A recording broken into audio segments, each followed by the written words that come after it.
Welcome to the Geekcentric podcast, and welcome to our spoiler-free review for Guardians of the Galaxy Volume 3. Are you ready for one last ride?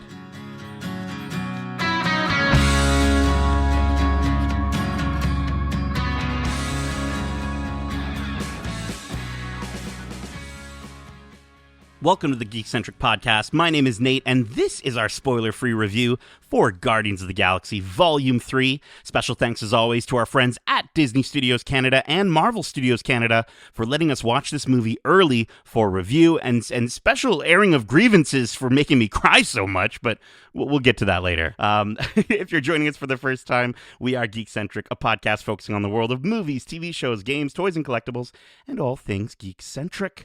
Joining me for today's review, we got a bunch of Zarg nuts hanging out with me today. First up, he's a jaunty jackalope and all animal-loving Lawrence. Hello. That's my What's your favorite animal? I would say a panda. Probably a panda. Yeah. That's a good choice. Yeah.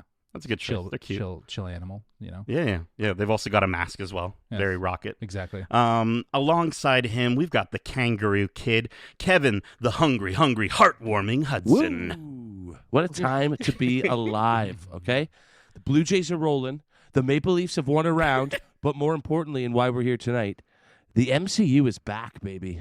Oh, I love to hear it, Kevin. I love to hear it. Kevin, it's so funny walking out of the movie today, out of the screening, and I was like, I turned to Justin, I'm like, I can't read Kevin. He could be a 2, he could be a 5, I have no idea. So to hear you say those words definitely warms my heart. But lastly, and certainly not leastly, we have the space dog Darcy, the highest evolutionary Hudson. Hello. Man, the High Evolutionary was great. So good. Such a good movie. So good. I mean, I think you're a different kind of high evolutionary. Yeah, I'd like to think I am. Please don't. Right? Just the name alone is where we share similarities. Yes. Oh, absolutely. I mean, I think, though, we as a collective group, I think we share some similarities to the Guardians of the Galaxy, or at least I like to think we do. I think we're a family by this point. And speaking of that, I sent you all some BuzzFeed quizzes again, because I love my BuzzFeed quizzes, and I want to know just how accurate they are over at BuzzFeed to see which Guardian you'd be. Before we get to who you got, I got Mantis, which I think makes the most sense. That works. That works. You know what I mean? Like, yeah. Right? Yeah. I feel people's feelings a lot. I feel a lot of feelings, and then, you know, if somebody tries to tell me otherwise, I don't waste my time trying to prove them right. You know what I mean? I'm just like, you know what? I'm or prove them wrong rather. I think that I'm very much I think I'm a Mantis. She's also very naive. So yes, I would say 100%. that is 100%. something that you and her share very Is she strongly. forgetful too? Because there's another one we could throw in there, but No, that's I a hope full-on Justin got nativism. because that was mean. That was cold. yeah, very blunt, very. Justin, who did you get? Did you get Drax? No, I actually got Gamora. Strong-willed, Okay. determined, and resourceful. Always carry yourself with dignity as a true warrior, even though you like to be alone most of the occasions, which is not necessarily true. I feel like that's probably more of a Kevinism, but I like the company of others at times. Yeah, I guess The so. way you're ripping on all of us, Justin, it feels like you're Gamora from this movie in particular. But before we get to all that, Kevin, how about yourself? Okay, Who did you this get? is bogus. I got Groot. And the description starts. That makes sense. Yeah, I got your Groot limited too. communication skills, and I'm already like, nope, I don't like this. But then it says, I'm sweet and naive, but also irresistible. Like, and I'm a valuable ally and a loyal friend. I'm like, I'm none of these things. I agree with all of it. Darcy, you're Yeah, I Groot got as well? Groot too, and I too was just like Hudson I don't- Boys, Groot. I don't see how my choices led to this, but whatever, BuzzFeed. I guess I'm Groot. I know I should have picked purple instead of blue. That's where you went wrong. Well, listen, I think, we are the Guardians. We are our own Guardians, and I think this movie, this is the third movie in James Gunn's trilogy. And if you're listening to this, you probably already know what this movie is about, but just in case you don't, Kevin, would you mind letting our listeners know what this movie is all about? Set to the backdrop of awesome mixtape number 3, we find our beloved band of misfits looking a bit different these days. Still reeling from the loss of Gamora, Peter Quill must rally his team to defend the universe and protect one of their own. If the mission is not completely successful, it could possibly lead to the end of the Guardians as we know them. Ooh, the film stars Chris Pratt, Zoe Saldana, Dave Bautista, Karen Gillan, Palm Clementieff, featuring Vin Diesel as Groot and Bradley Cooper as Rocket, Sean Gunn, Chakudi Awuji, Will Poulter, and Maria Bakalova. Additional cast members include Linda Cardellini, Nathan Fillion, Daniela Melchior, Nico Santos, Miriam Shore, Elizabeth Debicki, Michael Rosenbaum, which I completely forgot and just realized now that he's in this movie, and Sylvester Stallone. It's directed and written by, of course, James Gunn, and will be in theaters May 5th, 2023. So, guys, let's get right to it. We've got a lot to go through here, and if you guys don't mind, I'm going to kick things off by saying this movie is damn good. And for those who might have been wondering, yes, I did cry. Very much so. I wanted to kind of kick things off and start by asking who else cried. I saw, Justin, you were blubbering quite a bit. Yeah, it was pretty emotional. As much as there's plenty of laughs and there's action-packed moments, there's also some intense and emotional scenes that add depth to the story and to the characters and the relationships to one another. We are looking at also some baby animals from time to time that are absolutely adorable. But I think, again, all of these different feels, from crying from your heart, from crying from laughing, it's just a testament to Gunn's commitment to this story and very much closing out this trilogy in a strong way that kind of, leans into what has already been established in the past movies. Well, and I'm so happy that this is the third movie in his trilogy, his final movie at the end, like with Marvel, and it's his swan song. Like, I think it's really heartwarming to see, a director like James Gunn kind of go out on this really wonderful, beautiful note. And for me, and I was saying this right after we got out of the screener as well, it's a movie that makes you just want to run back into the theater and watch it all over again, which is a feeling that I had watching the first Guardians of the Galaxy movie, and it's the same feeling I'm having right now with this one. Kevin, kind of kick us off with your thoughts here. I was kind of afraid that it might have been too much on the emotional side, pulled at those heartstrings too much, but I was pleasantly surprised to see that it was so well balanced with heart, with humor, with despair and tragedy. It's just such a roller coaster ride of a movie that never leans too heavily on any one aspect because he's tackling so many things. I will say there needs to be a very strong parental warning on this movie. It is way darker than I think anything we've ever seen in the MCU, and it is pretty grotesque at times. It really does challenge what can be allowed in a Marvel movie, I think. And so audiences with younger kids should know that this isn't the sort of light, airy movie that you got from the first Guardians. It's a far more mature, very, very James Gunn movie. And I think, it's mature, it's grotesque, it's dark. We get our first F-bomb in the MCU with this movie, the first at least one that was said out loud. I think it was. I think though, what I will sort of go back to what Justin was kind of saying there though, is that tonal shift that James Gunn is known for is done so masterfully. It's done so fluidly, and it's what makes his story so human. And I think that's why we connect with them so much. And so I think that for me, I was totally okay with it. But you're right, Kevin. Like, if you've got sort of younger family members that are expecting the more PG side of this PG-13 movie, it does sort of lean a little more heavy on the PG-13 side. Mm-hmm. I mean, to Kevin's point about the grotesqueness, some of the character designs, it feels like James Gunn was trying to see what he could get away with in terms of how realistic and gross he could go. So I do agree with the whole parental warning, but that said, it doesn't take away from those emotional moments. They're able to play with these really realistic and very gross looking creatures, but then infuse them with so much heart and emotion that they become human, and you're willing to look past these grotesque, abnormations or whatever they are, and really connect with these characters. It was a very, very well done movie in my opinion. Well, and just to speak to your point there, Darcy, about it being realistic, this is the best CGI I think we've seen in a Marvel movie in a long time. I think a lot of people have wondered, there's all the rumblings about whether some studios have been pushed too hard, timelines, everything like that. I know the aesthetic of Ant-Man Quantumania certainly wasn't everyone's cup of tea, but this movie the budget must have been outrageous for this because they pushed the envelope in terms of what they were able to create on the screen.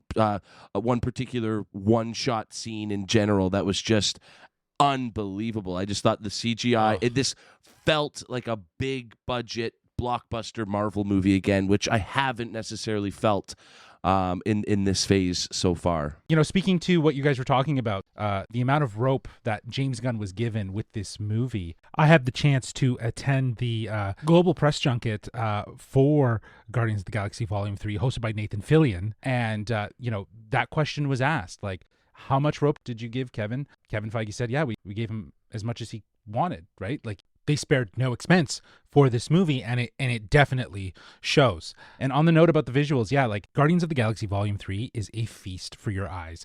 There are some stunning visual effects and beautiful cinematography that make up some of the best visuals in the MCU, especially on a big-ass IMAX screen. Oh, yeah. The space battles and set pieces were so breathtaking.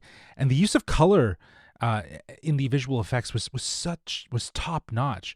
The camera movements and then the camera angles, it all just gave a larger than life feel, and truly scaled up the scope of this story to make it so immersive, especially in an IMAX theater. And I think, here's the part of here's the part of the review where we try not to talk about every single cast member in this cast, but how could we not? They are all so fantastic. I think for me, in particular, and I said this right after we got out, was every moment Mantis was on screen in this movie. Yeah. She's come into her powers so much in this movie. She's such a delight. And she also shows in this movie that she's not a pushover. She's not just gonna sort of take Drax's crap or Nebula's crap. Like she has her voice. She's very much has her own voice, and I really, really appreciated this iteration and this moment with this character. Yeah, Pom as Mantis was absolutely fantastic. Her performance continues to bring a unique charm and humor to the character while also showcasing her growth and development. Like you were saying, like having spent so much time with the character through Guardians Volume 2 into Infinity War, Endgame, the holiday special, we've seen a lot of growth from Mantis, and it all kind of comes to a point here in this final movie. And I think, Clementife's ability to convey both vulnerability and strength is a huge testament to her acting skill. It shines both in the dramatic and comedic. She really is funny, and she adds so much heart and humor to this film. It was one of the joys of watching this movie for sure, was seeing Mantis's performance. I mean, I think so many of these characters, because we are in the third and final chapter of this James Gunn trilogy, we've seen so much growth from these characters. Another shout out I wanted to give was to Karen Gillan for Nebula. I think that character, especially where she started and the limitations that can be found when you're acting under so much makeup and you're so limited in terms of what emotions you can display, to see the growth of the character at this stage of the game, I felt like I got to know and understand and appreciate this character more than I've ever, really had a chance to before. And I thought that was a really, really fun part of this experience. Nebula was superb in this movie. She exudes a sense of confidence, which is great to see considering her past. She's confident and she's taking charge. She's become a leader, and I think she's become a real part of the family. And I think a lot of that has to do with Nebula being free of Thanos and his shadow, and more importantly, the shadow of Gamora. She is now come into her own, and you really do see that as she's with the Guardians. And she continues to bring complexity and depth to her character, exploring her painful past and the complicated relationship she still has with Gamora. I think her performance in this volume specifically, Gillen's performance, she was one of the big highlights for me. And she's got that upgraded arm, which is super dope. Mm-hmm. And Kevin, you called out, or Justin, you called out being under the shadow of Gamora. We get a very different Gamora in this movie. She's rough, she's reckless. She very much feels almost kind of like where we kind of started with Nebula in a way, and in her own way. There's more in common now. And I really, really enjoyed Zoe Saldana in this movie, and kind of just sort of being that almost fish out of water type character for where her Gamora is in this story and how she interacts with these characters. But to your point, she has a lot of like similarities to Nebula in that she's putting up walls, right? Like those walls of toughness that can't. She's phase one Nebula. Exactly. Yeah. It's very much like a what if situation.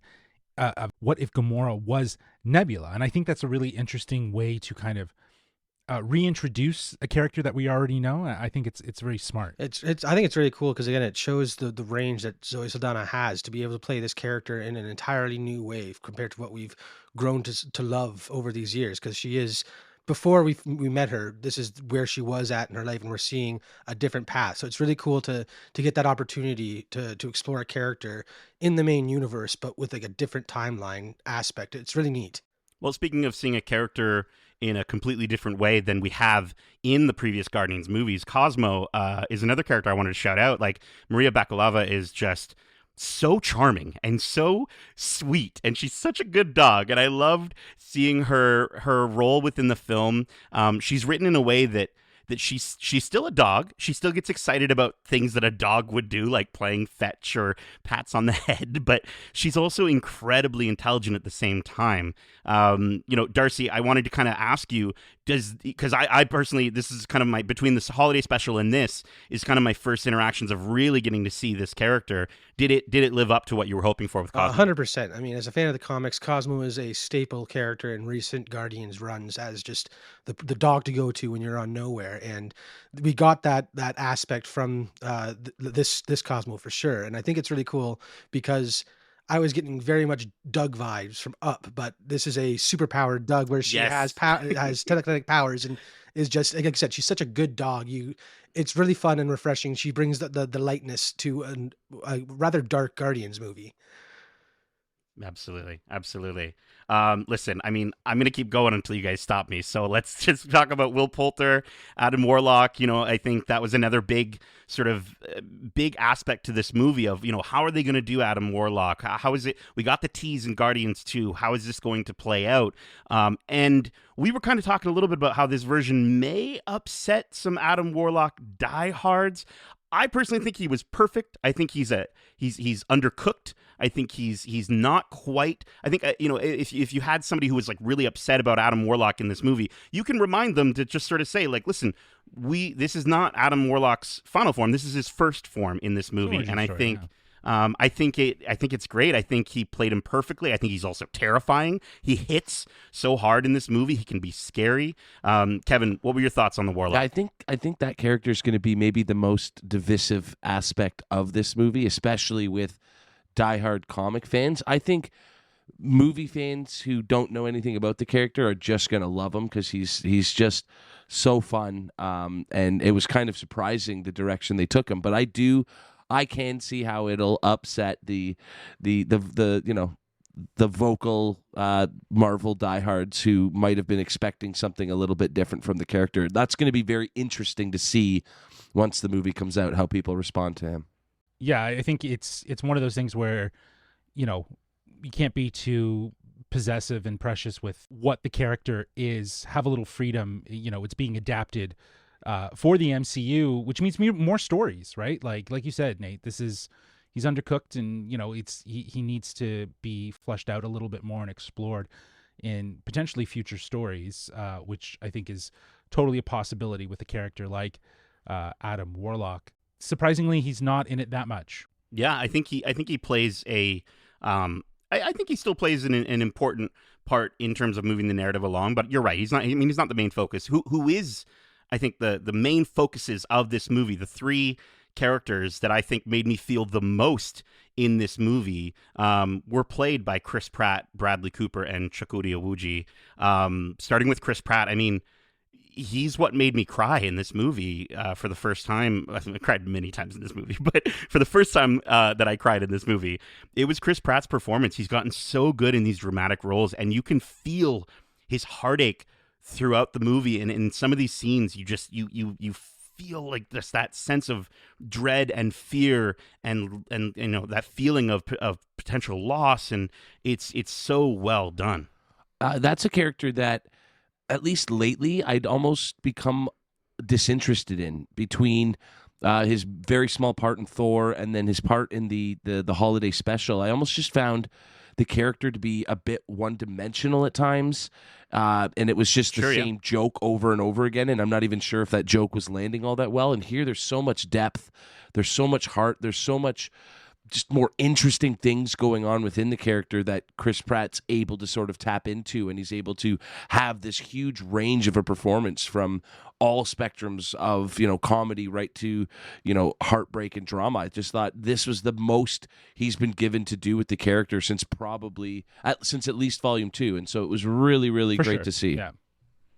Yeah, I would agree with that. I think Volume 2 was his last real dive into, Peter Quill, and then after that it was just he's Star-Lord, if you will, for Infinity War and Endgame, and right into Thor, Love and Thunder, and now he's here and we're on the other end. But this has been very much his trilogy as well. Like, this has been an exploration of Peter Quill, with his relationship with his mother in Volume 1, the relationship with his father in Volume 2, and the man that he thought he wanted as a father versus the man that actually was his father, like Yondu. And then here is a journey of self-discovery, which I think is a constant theme for all the characters in a lot of ways, but it is anchored with Star-Lord, or Peter Quill's journey to kind of reconcile loss. It's handled so beautifully, and like I said, like you guys have already said, it gives more depth to the character than we've gotten, and I think that Pratt brings it because he knows this is sort of the closure for the character here in this trilogy. Well, and I mean, you mentioned that this has been Chris Pratt's trilogy, Star-Lord and Peter Quill. Darcy, would you agree? Is this a Peter Quill movie, or more of a Star-Lord movie, or is it a Rocket movie? Well, I definitely feel like it's a Guardians movie, because Guardians is Peter Quill and Rocket and Groot and everybody else, but like those two are clearly the standout, story driving characters, as we see the Peter dealing with the loss of Gamora, and then the sudden return of her into a life where she's a different person, and then we have Rocket reconciling with his past and where he came from, and we got such emotional performances from the both of them, and that's what really makes it feel like a Guardians movie, because it is the story of this team coming together and helping each other through these problems. So brilliant performances from both Chris Pratt and Bradley Cooper. Again, the fact that it's just a voice and this CGI raccoon, you feel so much emotion anytime he's talking about his past and where it's led him in his life and stuff like that. I loved it. Right. Yeah. Well, I mean, Bradley Cooper, his voice performance in this absolutely just wrecked me. I also want to shout out Noah Raskin, who plays Baby Rocket, who the first time you hear Rocket speak, you're gonna squeal. And Sean Gunn, who voices the younger version of him as well, all do excellent jobs with the line delivery. We were talking earlier about the animation. The animation and performance capture with Rocket in this movie is so stellar, and it might have been just as stellar in the previous movies, but maybe I just didn't notice it as much. It was elevated. Yeah, it was elevated because there was an attention to detail, because, as the trailers have very much outlined, he is integral to the story. His story is integral to the overall film. So I think that if you're making a CGI raccoon the center of your story, you already know you got to invest big. You got to make it look the best, because he's on screen for a lot of the time. So, and I think it paid off in the long run. Absolutely. Anything else you want to say about Rocket before we keep going here? Because I got to get your opinion, Kev. I mean, I think oftentimes we might not necessarily share the exact same opinion on MCU movies, but we usually do share the same opinion, at least on MCU villains. And I think Chakudi Owuji was fantastic as a Marvel villain in this movie. How did you feel about the High Evolutionary? I think this might be the worst villain, and I mean that in the best possible way. I have never this is the villain in all of the MCU that I have wanted to see get his, right from his very first scene, you're like, oh, I do not like this guy one bit. And I've talked about it before. But it's not like cheap. It's not, oh, look at this bad guy. It's like, no, this is a bad dude. I do not like him. And by the end of this movie, you just hate him so much and just want to see him get his. And, you're just waiting for it. And I think a lot of that that doesn't just come from the actions and motivations of the character, but by the incredible performance. It's an all-time MCU villain performance, and I just think it helps carry the movie, and it helps the story of these Guardians and what they're going through and trying to come together as a team in the end. It just helps make that resonate so much more as the movie goes on. So top-notch through and through. This is one of the all-time great MCU villains, in my opinion. Yeah, I 100% agree with you there. And I think a lot of it comes from the fact that in recent MCU movies, they're giving us villains that they're trying to humanize and give us relatable backstory so we understand why they're going through the actions that they're doing. Like Gore the God Butcher comes to mind, where we get this really touching backstory, whereas High Evolutionary is just downright evil. And he does such a good job of portraying that ultimate evil that you want to see, like you said, get his. And again, a lot of it comes down to how he's carrying himself in these like very dark scenes where he's doing to these experiments of his. It's so powerful and so incredible. Again, no, like top MCU villain, and I want more like him, more villains that you just want to hate. Yeah, and I think the MCU needed that switch up because to your point, they always try to ground their villains in a sense of moral justification so that the audience can either relate and say, oh, I can kind of agree with Killmonger or, Zemo. Or, Thanos was right. There's a lot of villains that have some sort of moral justification. But yeah, High Evolutionary, played by Chuck Woody, he is impressive. He is memorable. He has such a commanding presence.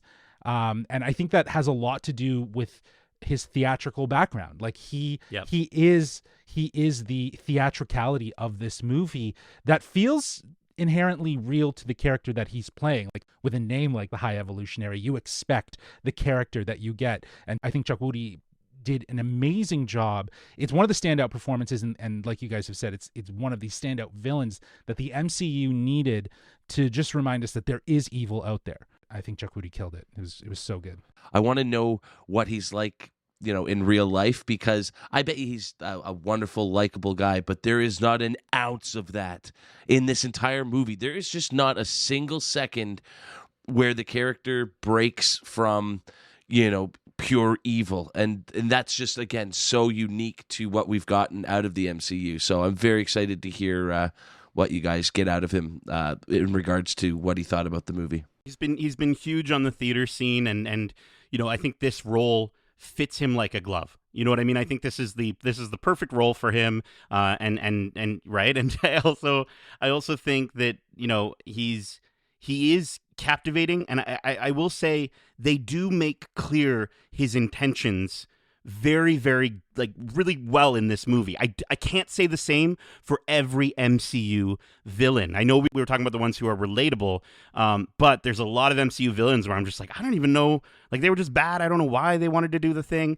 This is very clear, as much as it's not relatable, hopefully, to anyone. But it was very clear. Now, what else was clear? The music this time around. I will say, and Darcy, I think you and I were kind of feeling this as we were walking out. I did find the music to be a little less cohesive than the first movie, but I will say when the songs hit. They feel so purposeful this time around, and the moments involving tracks like No Sleep Till Brooklyn, or there's a discreetly sensual moment involving Earth, Wind, and Fire's Reasons. Those are moments in this movie that are going to stay with me, I think, beyond necessarily the soundtrack, but just the way that they work together with what I was seeing on screen. Absolutely. I think, again, the music weaves its way through the narrative to help tie some of those themes together really nicely and playfully in some situations. And I think there is a wider range of music. It's not really restricted to like a decade or period of time. It seems like there's a wider range of music. And I think that has a lot to do with what he's using as a play device. It's a Zune, if I'm not mistaken, right? Which is kind of like an iPod, which is like infinite amount of songs. And so it's not necessarily restricted to whatever the magnetic strip can actually record, which is sure, a set of songs, right? So I'm wondering if, again, that just allows, them to kind of be a little more free. Because you're right, like we got Beastie Boys, we got Radiohead. Like it's nuts to see the range of music that we actually got in this final mixtape. But yeah, again, music has been so well married with Guardians of the Galaxy and the entire franchise. as being like the thing that kind of binds it all together. It is the sort of cohesive thread that connects them really well. And I will agree that like this playlist or soundtrack maybe isn't one that I'm going to be playing front to cover on a regular basis like I was doing with Volume 1 shortly after that movie came out. But I feel like in this movie in particular, they've really found a way to like weave those songs into the narrative like fluidly. Every song was there for a reason, whereas in earlier movies it was kind of just like, oh, we need a catchy, punchy song for this action scene or whatever. Whereas this, it was like we were going to tell a story with the music as well as what you're seeing on screen, and it was so well done. Playful. It was so Yeah, it was it's so very so much playful, fun. yeah. I loved it a lot. And they're not all fun bops. Like some of them are sad as all get out, and they fit perfectly with what we're seeing. Okay, guys, we're getting near the end of our spoiler-free review. I do just want to kind of highlight the other two sort of big aspects to what I think is such a wonderful Guardians of the Galaxy story. The action is incredible in this movie. There's so many moments where I think everyone in this main cast, from an action standpoint, also gets their time to shine. And I won't spoil anything, but all I'm going to say is there is a hallway scene that will go up there with Daredevil and Punisher as my favorite hallway scenes of all time. And it's like it's up there with like that Flash scene, or not Flash scene. What am I talking about? Quicksilver scene, thank you. That Quicksilver scene in X-Men. Like, it is up there with that for me, and I'm trying not to be hyperbolic about it, but it is absolutely phenomenal. Yeah, I think it was such a great moment to see on screen, because it comes at a very pivotal point where you just see a sense of unity, a sense of togetherness, everything that the Guardians of the Galaxy very much embodies, family, right? And the way they do it, the way they orchestrate it, because it's not obviously a traditional one take. You can see the cuts in some instances but they do mask it and hide it really, really well with camera whips and turns and those sort of things, so that you feel confined in that space with them. It was a very intimate action moment. It was crazy. Yeah, a lot of intimate moments in this movie for sure. But I mean, speaking of intimate moments, I think that was another aspect too, where the comedy. This is James Gunn style comedy. You know, you were talking earlier, Justin, about the amount of rope that he got. He got his James Gunnisms into pretty much every line. From Drax, I think, was a huge part of this. I think Dave Bautista absolutely nails every single moment with his line delivery in this movie. I honestly, there were moments where I would see he's in a scene and I would just be in giddy anticipation of how he's going to react to something that Mantis says or does, and I was absolutely blown away by that. Yeah, like I think Bautista and with Mantis, they both brought a lot of comedy. I think this whole trilogy has really showcased and flexed, Dave Bautista's ability to be an actor that can, outside of the MCU can be very dramatic and can take on some very serious roles. But here he can bring the typical big guy action stuff that he obviously as a former wrestler he can do. But he's also bringing in heart. He's bringing in the comedy. And I think that, again, at the global press conference, Kevin Feige thanks James Gunn for bringing Dave Bautista into the MCU, because it's been such a pleasure for him to see just do what he does really well and be this outstanding actor and the range that he has. So yeah, he definitely delivered on all of the comedy and the heartfelt moments, man. Like, he had me crying at certain points. And, I think that it really does prove that Bautista's performance as Drax is one of the highlights and definitely much needed for this movie. I mean, Kevin, now that, and I hate to say this, but now that Bautista has said in an interview, this is his final go as the character, supposedly. I don't know how many dump trucks of money Marvel would have to pull up. But who's the next wrestler that you want to see in the MCU? Who are we pulling in? Oh my goodness, that is such a tough question. I'd love to have a little bit more time to think about it. Let's just say it has to be somebody better than Triple H. That was as big a failed experiment as I think Hulk Hogan was back in the 80s. I could see somebody like The Miz, once he sort of stops with the wrestling. He's got enough charisma, and I know he's got his own direct-to-DVD franchises with the Marine and everything like that, but I wouldn't mind seeing him given a shot in something a little higher quality than the Marine 3 through 6, I'll throw a name in. I'd love to see Edge in the MCU. I think he would. Oh, that's a good call great. too, because I he's think, been all right in his limited roles in on TV and whatnot. And so yeah, to see him on a bigger platform. Yeah, he's been in. I believe the show is it's the one Is about it Haven?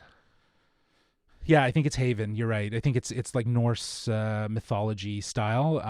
But he's also going to be in Percy Jackson, which is a Disney movie. So there's his foot in the door. He can hop, skip, and jump right over into Marvel. I love it. Like maybe something in the what's it? The Alpha Force. Alpha Flight? Oh, that'd be great. Oh, Alpha Flight, that'd be great. Yeah, there That'd you be go. sick. Yeah, just Guardian, yes, please. Yes. Well, listen, before this turns into a wrestling podcast, let's get to our final scores for this movie, which we're going to be rating it on a scale of 1 to 5. You guys might want to write this one down. We're going to be rating it on a scale of 1 to 5 rockets into the forever and beautiful sky. And Kevin, I'm going to get you to start off our final thoughts train here as we round out this review. I think this movie had a lot of work to do because of how important the Guardians have been in the MCU for so long now. They kind of changed the game when it came to what a comic book movie could be, as far as what we expected. It wasn't just your traditional superheroes anymore. And James Gunn just somehow made a talking raccoon in a tree work, and we've been saying that for 10 plus years now, but it's true. And I don't know if there's many people who could have done it. And so here we are at the end of this journey, at the end of James Gunn's time in the MCU, and he thankfully got the chance to tell his full and complete story. Obviously, there was the controversy years ago where we saw him leave the MCU and then he was brought back. And we are forever better for it as movie fans because he was able to go and tell his story. And I know we've said it a lot on the show that Disney, good on them, and Marvel specifically, I should say, really did let him tell his story the way only he can. And I don't think the movie would have worked if they'd played it too safe. They took some chances that left me a little uncomfortable, left me feeling a little unsettled. But I think that's the point. And I think that those feelings of being uncomfortable or being grossed out or disgusted or being just so angry and mad and wanting vengeance, all of those work so much better to deliver the moments of heart, of redemption, of triumph, of family, of togetherness. And this is just such an amazing way to have rounded out the movie. I'm actually going to go see the whole trilogy in a little marathon in a couple days, and I can't wait to see how the three movies actually play into each other and form one big, full, cohesive story. The amount of character growth that we've gotten is some of the best I've ever seen in a trilogy. They've never just repeated the same steps over and over to get a bit more cash out of a group of characters we like. These characters came back for a reason, and that was to show growth, to show how they've changed, to show how their past decisions and mistakes have affected them and shaped who they are. And I really do think by the end of this story, we get so much growth and redemption and just changing of these characters for the better. And it's a beautiful story told in a disgusting James Gunn kind of way, with a killer soundtrack, incredible special effects, excellent action, and just enough heart that even I was welling up. A tear did not drop. Let's but go. There was welling, and that's pretty damn good out of me. So kudos to everyone involved in these three movies, but specifically here, they deserve to get this kind of send off, and it was just such a great payoff to all that we've been through with these characters. So I'm going to give this, a solid 4.7 out of 5 rockets into the forever and beautiful sky. But again, this movie will not be for everyone. Oh, okay. Darcy, how about yourself? Again, Kevin said it best, that this is a beautiful way to send off these characters that we've spent 10 plus years getting to know and love. And the goodbyes really hit hard because we got so much growth and so much closure and redemption for these characters over the 10 years. It was a beautiful payoff, and it was so worth waiting to get this final story from James Gunn. again, the acting in this movie alone was incredible from the whole cast. They really brought the heart to these characters, and you fall in love with them all over again as you see them, go on their final journey together as the Guardians. So this movie was hands down one of my favorite movies from Phase 5 MCU. So this is an easy 5 out of 5 rockets into the forever and beautiful sky, because it is such a poignant send off to these characters, and you're happy for where they end up, but you're sad to see them go, and it was so well done in that regard. Mhm. Absolutely. Justin.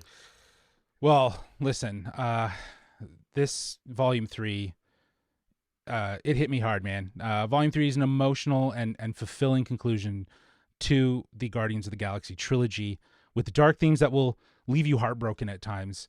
I think James Gunn has crafted a story that reminds us of what makes these bunch of a-holes so special, like focusing on family, heart, humor, and each character is on a journey of self-discovery. The film does pick up with a team that seems emotionally broken and distant from one another. Each character is facing their own struggles and learns to appreciate their own strengths and weaknesses. But, the film is very much an exploration of these relationships between these characters. And, there's just so much depth added to the story with each individual journey beyond the larger narrative, which I really do appreciate. Like, this is a masterclass of writing character-centric stories amidst, a larger narrative.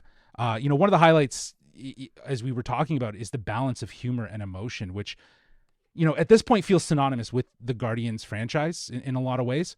There are moments that are going to make you laugh out loud. There are moments that are going to, as we said, will have you wiping away tears. There are going to be moments that you're going to be like me and just bawling your eyes out. I honestly believe that. The film's commitment to the character development and emotional storytelling is evident throughout, making for a very truly satisfying experience. You guys were talking about it as already, but this is some of the best visuals we've gotten from the MCU, as I already mentioned, and you must see it in IMAX. This movie is so immersive. The soundtrack, as you mentioned, here it's used in a fun and poignant way. There's nothing like hearing a little Radiohead for some internal emotional dialogue, while also having some Beastie Boys to be a fist-pumping, goosebump-inducing moment. Top to bottom, the music just hits so hard.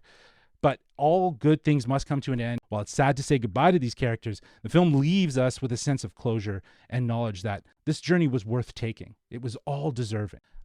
James Gunn's commitment to the story and the characters is all over this film. It's one of the best and most satisfying closures of a trilogy in the MCU, and the Guardians will forever be known as the first family of the MCU. If you're a fan, you're not going to be disappointed. You may find it dark, but without darkness, you would never appreciate the rays of light that we get. So, this ragtag group of Guardians, I'm giving it 5 out of 5 rockets into the forever and beautiful sky.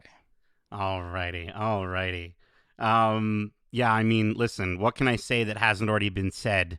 But I'm going to do it anyways. James Gunn, this is James Gunn's swan song, as we said. He dedicated this movie to the memory of Chris Reynolds, Chris Shaw, and to his father, James Gunn Sr. And right seeing that in the credits, I was like, this is such a personal movie for James Gunn, and these characters are so personal to him. It's the finale to his legacy at Marvel. It masterfully closes both the Guardians' final chapter of this trilogy, as well as his final chapter with Marvel before he moves on to spearhead DC Studios. You're going to feel the emotions in this movie, and as much as it can feel like an emotional roller coaster at times, you'll want to go right back in line and ride it all over again. Darcy, get me another Fast Pass. I need it right now. Genie Plus, whatever we need to do. I need to watch this movie again. I adored this movie, and it's absolutely everything I wanted it to be.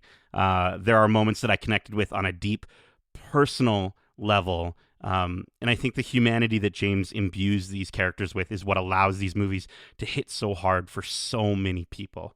I can't recommend it enough, and as much as I'm going to miss James's writing within the MCU, I think he's laid an incredible foundation for these characters, and I can't wait to see what they do and what he does next. I'm wholeheartedly giving Guardians of the Galaxy Volume 3 a very solid 5 out of 5 rockets into the forever and beautiful sky. I will say, as epic as this movie was, nothing will be more epic than watching Nate pound Nestea from a 2-liter carton in the background as we're giving our final thoughts here. That was tremendous.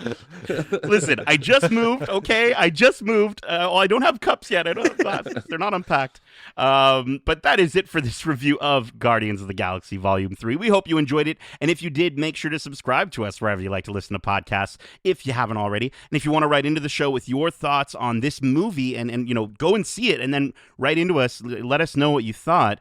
Well, listen, remember, orange is for blue, black is for orange, yellow is for yellow, green is for red, red is for green, and blue is the open line where Justin can let you know how you can reach us. Well, they can reach us at wearegeekcentric@gmail.com. That's wearegeekcentric@gmail.com. Or they can reach out to us on Twitter at geekcentricyt or on Instagram at wearegeekcentric.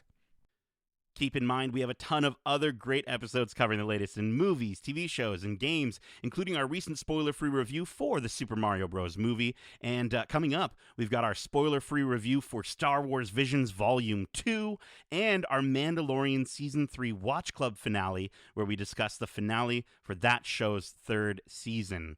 We also have a ton of interviews out now, like our most recent interview with Alyssa Waponatuk, who plays Tiger Lily in Peter Pan and Wendy, and our interview with Aisha Tyler, as well as our interview with the executive producers of Star Wars Visions Volume 2, James Waugh, Jackie Lopez, and Josh Rhimes. You can catch those interviews here on your podcast service of choice, or you can catch some of them on YouTube at youtube.com/Geekcentric. With all these interviews happening, you're probably wondering to yourself, well, how can I watch bite-sized versions of these fantastic moments? Well, let me tell you, the force is strong with you. Well, let me tell you, you can head over to our TikTok at WeAreGeekcentric to check out some wonderful Star Wars interview clips in celebration of this being May the 4th week. Justin has, the force has been with him, and he's been putting out some really wonderful content there, so definitely go check that out. And then on May the 5th, I'm so stoked for all of you to hear and to see our interviews with two people from this very film. Chakuri Awuji, the High Evolutionary himself, and Craiglin, Sean Gunn. We had the opportunity to speak with both of them about their part in this epic 3rd volume, and we cannot wait for you to see it. Justin, Darcy, Kevin, thank you so much for joining me for this review. And as I eat the last Zarg nut, we say, love ya. Laters. Get home safe, Guardians. Peace.